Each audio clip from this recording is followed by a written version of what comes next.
Hi! Hello! నమస్తే. ఈరోజు మన రెసిపీ వచ్చేసరికి విలేజ్ ముస్లిం స్టైల్ పలావ్ చికెన్ ఎలా తయారు చేయాలో చూద్దాము. ఇది మా అత్తయ్య గారు తయారు చేశారు. ఇందులో వచ్చేసరికి ఎలాంటి ఫుడ్ కలర్ అండ్ ఎలాంటి హోల్ గరం మసాలాలు ఏవి బయటవి యూజ్ చేయలేదు. ఓన్లీ ఇంట్లో ప్రిపేర్ చేసినవి యూజ్ చేశాము. చూడండి ఫైనల్ అవుట్‌పుట్ ఎలా వచ్చిందో. చికెన్ కానీ, పలావ్ కానీ చూస్తుంటేనే నోరూరిపోతుంది కదా! ఖచ్చితంగా మీరు మీ ఇంట్లో ట్రై చేసి ఎలా వచ్చిందో మాత్రం కామెంట్ చేయండి. ఇది తిని మా హస్బెండ్, మా అత్తయ్య రివ్యూ ఇచ్చారు చూడండి. అబ్బా! చాలా అద్భుతంగా ఉంది. నువ్వు కూడా ఎట్లా పెట్టమ్మా? చాలా టేస్ట్‌గా ఉంది. ప్రాసెస్‌లోకొచ్చేస్తే ఆల్రెడీ మనం చికెను, బియ్యం కడిగి పెట్టుకున్నాము. ఆనియన్స్, పచ్చిమిర్చి, టమాటా కూడా కోసి పెట్టేసుకున్నామనమాట. ఫస్ట్ పలావ్‌తో స్టార్ట్ చేస్తున్నాము. దీనికోసం ఒక డబరా పెట్టుకొని కావాల్సినంత నూనె నూనె వేసుకున్నాం. మేమొచ్చేసరికి ఒక 3 స్పూన్స్ ఆఫ్ ఆయిల్ వేశారు అత్తయ్య. ఆయిల్ హీట్ అవ్వగానే చెక్క, లవంగాలు వేశారు. అవి కొంచెం ఫ్రై అయ్యాక ఆనియన్స్, పచ్చిమిర్చి యాడ్ చేశారనమాట. చూడండి ఆనియన్స్, పచ్చిమిర్చి యాడ్ చేస్తున్నారు.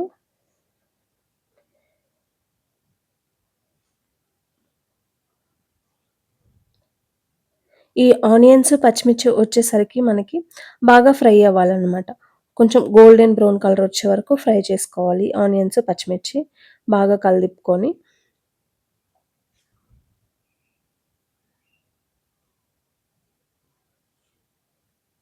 ఇప్పుడొచ్చేసరికి టమాటా కూడా యాడ్ చేసుకొని, ఈ టమాటా వచ్చేసరికి కొంచెం మెత్తబడాలి. అలాగే ఆనియన్స్, పచ్చిమిర్చి గోల్డెన్ బ్రౌన్ కలర్ వచ్చే వరకు మనం కలదిప్పుకోవాలనమాట.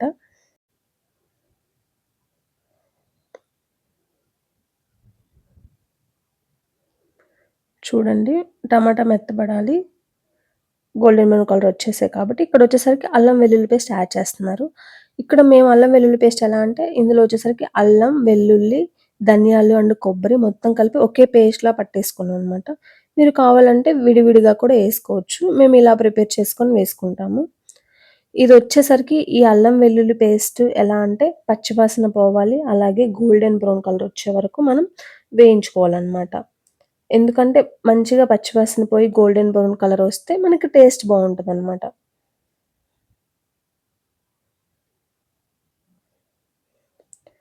ఇప్పుడు గోల్డెన్ బ్రౌన్ కలర్ వచ్చింది కొంచెం అవుతున్నప్పుడే కొత్తిమీర, పుదీనా మంచిగా వాష్ చేసుకొని వేసుకోవాలనమాట. అది కూడా ఆ మసాలాలో కలిసేటట్టు మనం కలుపుకోవాలి.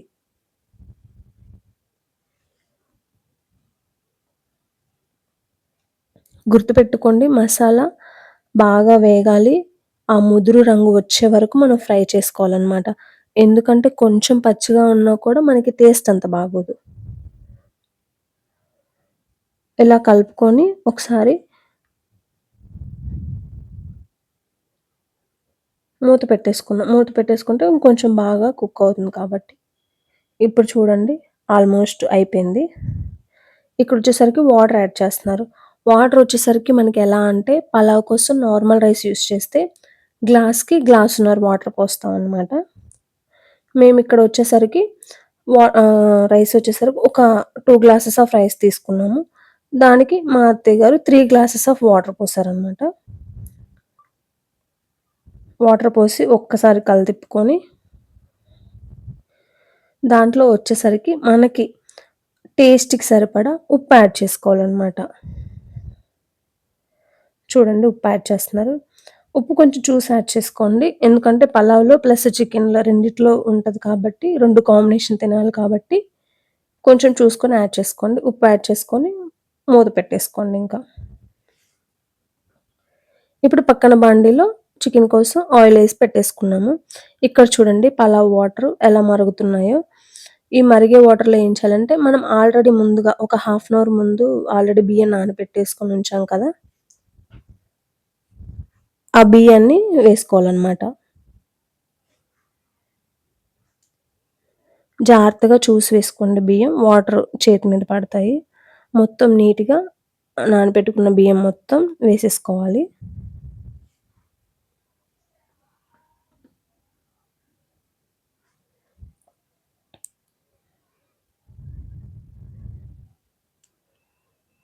వేసుకున్న తర్వాత మొత్తం ఒకసారి కలిపేసుకొని మూత పెట్టేసుకోవాలనమాట. ఇప్పుడిక్కడ ఆల్రెడీ ఆయిలేసాం కదా! అది హీట్ అయిపోయింది. దాంట్లో పచ్చిమిర్చి, ఆనియన్స్, టమాటా వేసేస్తున్నారు. ఇవి ఎలా అంటే పచ్చిమిర్చి, టమాటా, ఆనియన్స్ ఇవన్నీ బాగా మగ్గాలనమాట. టమాటా కూడా మంచిగా మెత్తగా అయ్యే వరకు కుక్ చేయాలి దీన్ని. కొంచెం పచ్చిగా ఉన్నా కూడా కర్రీ టేస్ట్ బాగోదు. కొంచెం చూసుకొని మంచిగా ఫ్రై చేసుకోండి.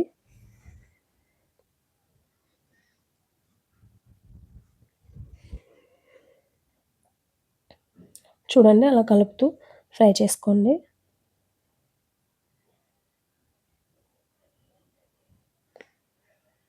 ఈ గ్యాప్‌లో అప్పుడప్పుడు కొంచెం పలావ్‌ను కూడా చూస్తూ ఉండండి.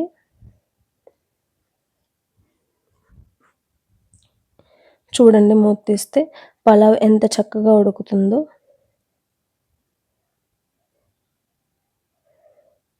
చూస్తూ అటుపక్క చికెన్ కూడా రెడీ చేసుకుందాం.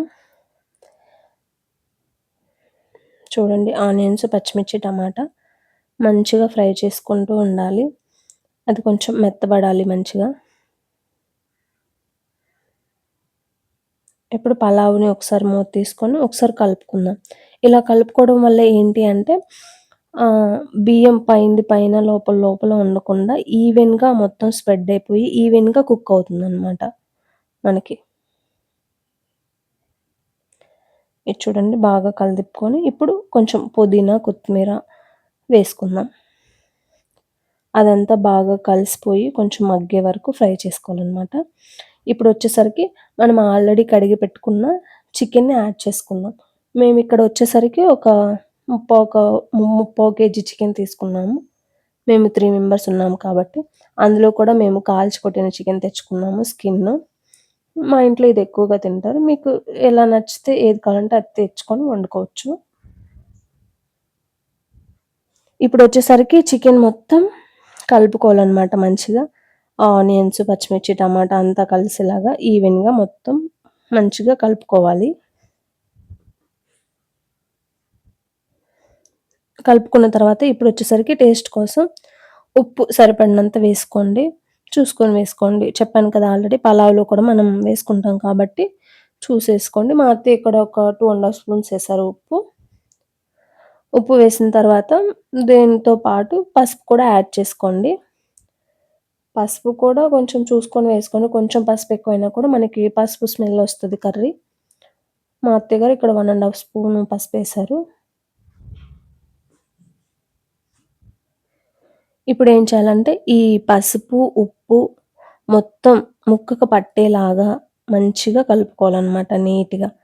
ఎందుకంటే ఆ ఉప్పు, పసుపు ముక్కకు మంచిగా పడితేనే మనకి కర్రీ అనేది టేస్ట్‌గా వస్తది.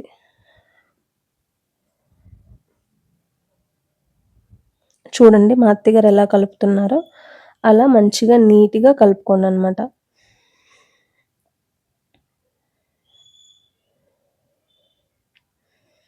మంట వచ్చేసరికి మీడియం ఫ్లేమ్‌లో పెట్టుకోండి. ఇప్పుడు ఒక్కసారి పలావ్ చూద్దాం. చూడండి పలావు ఆల్మోస్ట్ ఉడికిపోయింది. ఇంకో కొంచెం వాటర్ ఉంది. ఆల్మోస్ట్ ఒక 90% ఉడికిపోయింది. ఇంకా 10% మాత్రమే ఉంది. ఇక్కడ మధ్య మధ్యలో చికెన్‌ని కలుపుతూ ఉండాలి. లేకపోతే అడుగంటుతుంది. అడుగంటితే చికెన్ టేస్ట్ మారిపోతుంది. ఈ చికెన్ ఎలా అంటే వాటర్ అంతా ఎగిరిపోయే వరకు మనం కలుపుతూ ఉండాలి.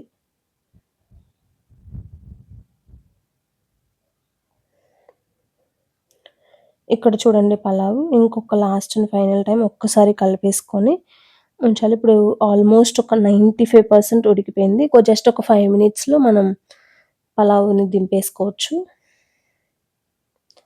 ఇక్కడ చికెన్ చూస్తే చూడండి చికెన్ మొత్తం వాటర్ అంతా ఎగిరిపోయింది. మంచిగా ఇప్పుడు చికెన్ అంతా వాటర్ ఏం లేదు కాబట్టి మంచిగా కలిపేసుకొని ఇప్పుడు నెక్స్ట్ వచ్చేసరికి మనకు వాటర్ ఎగిరిపోయిన తర్వాత మనం ఏం చేయాలంటే కారం యాడ్ చేసుకోవాలి. కారం వచ్చేసరికి అది మీరు తినే స్పైసీని బట్టి యాడ్ చేసుకోండి. మీరు ఎక్కువగా తింటే కొంచెం ఎక్కువగా యాడ్ చేసుకోండి. తక్కువగా తింటే తక్కువగా యాడ్ చేసుకోండి. మేమిక్కడ 2 ½ స్పూన్స్ యాడ్ చేశారు మా అత్తయ్య గారు. మేము అటు హై కాదు, లో కాదు కొంచెం మీడియంగా తింటాం అంతే. ఇప్పుడు కారం అంతా వేసిన తర్వాత ఆ కారాన్ని ముక్కలకి పట్టేలాగా నీట్‌గా కలపాలనమాట. ఆ కారం ముక్కకు పడితే మంచి టేస్ట్ వస్తుందనమాట కర్రీకి. నీట్‌గా ఈవెన్‌గా ఎలా కలుపుతున్నారో చూడండి. అలా కలిపేసుకోండి. కలిపేసుకొని కొంచెం ఫ్లేమ్ మీడియంలోనే ఉంచి పెట్టండి. ఇప్పుడు చూడండి వాటర్ యాడ్ చేస్తున్నారు అత్తయ్య గారు ఒక 5 మినిట్స్ తర్వాత. వాటర్ వచ్చేసరికి అది మీరు తినే దాన్ని బట్టి. కొంతమంది చారులా ఉంటే తింటారు. కొంతమంది బాగా గ్రేవీలా ఉంటేనే తింటారు. దాన్ని బట్టి మీరు వాటర్ యాడ్ చేసుకోండి. మేమొచ్చేసరికి మేము ఎలా తింటామో దాన్ని బట్టి వాటర్ యాడ్ చేశాము. వాటర్ పోసేసి కొంచెం ఒకసారి 2 సార్లు కలుపుకొని కొంచెం హై ఫ్లేమ్‌లో పెట్టండి. ఇప్పుడు ఒక్కసారి పలావ్ దగ్గరకొచ్చేస్తే చూడండి పలావ్ కుక్ అయిపోయింది. జస్ట్ ఇంక దీన్ని దింపేసుకోవడమే. ఇక్కడ ఏం చేశానంటే అటుపక్క మై 2 బర్నర్స్‌లో ఒకటి పెద్ద బర్నర్, ఒకటి చిన్న బర్నర్ అనమాట. పలావ్ ఉడికిపోయింది కాబట్టి దాన్ని దించేసి పెద్ద బర్నర్ మీదకి బాండీ మార్చేసుకున్నాము. చూడండి హై ఫ్లేమ్‌లో పెట్టడం వల్ల బాగా చికెను మంచిగా ఉడుకుతుందనమాట.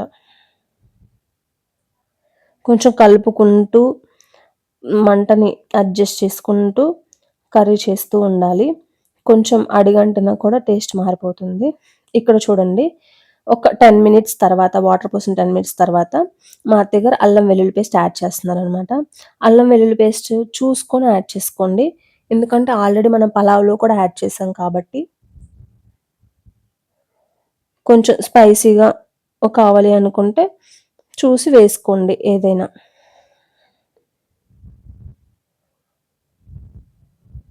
అల్లం వెల్లుల్లి పేస్ట్ ఏసి బాగా కలిపేసుకున్నాం కదా! ఒక్కసారి చూడండి ఎలా ఉందో. కలర్ కూడా చాలా బావుంది. Without food colour. ఎలాంటి ఫుడ్ కలర్ మనం యూజ్ చేయలేదు. ఎలాంటి ప్యాకెట్ మసాలాలు యూజ్ చేయలేదు. ఓన్లీ ఇంట్లో ప్రిపేర్ చేసిన మసాలాలు మాత్రమే యూజ్ చేసాం కాబట్టి చాలా అంటే చాలా టేస్టీగా వస్తుంది curry. Step by step follow అవ్వండి అంతే. చూడండి చూస్తుంటేనే నోరు ఊరిపోతుంది కదా! చూడండి కర్రీ అయిపోయింది. చూస్తుంటేనే కలరు అదంతా చూడండి ఎంత బావుందో. మీరు ఖచ్చితంగా మీ ఇంట్లో ట్రై చేసి మాత్రం కామెంట్ చేయండి. Thanks for watching. Thank you.